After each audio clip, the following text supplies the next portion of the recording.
প্রণাম করুন। বিষ্ণুপাদ পরমহংস পরিব্রাজকাচার্য অষ্টতর শত আন্তর্জাতিক কৃষ্ণ ভবনান্ত সংঘের প্রতিষ্ঠাতা আচার্য কৃষ্ণকে পড়াশোনা ছিল অবৈতরণ অরবিন্দ ভক্তিবৃন্দ স্বামী প্রভুপাদ কি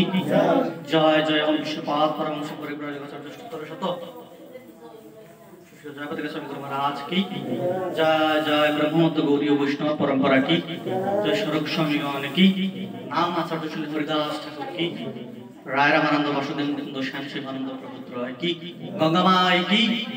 যমুনা মাই কি প্রেম ভক্তির জননী তুলসী মহারানী কি চারিধাম চারি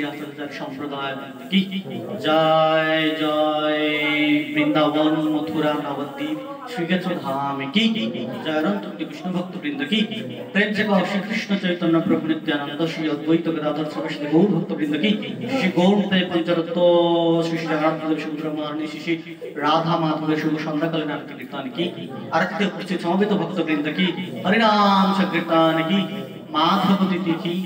जय सकला एकादशी की एकादशी पालनकारी गौर भक्त वृंद की उपस्थित समवेत भक्त वृंद की पिताय गौर सुतन प्रेमानंदे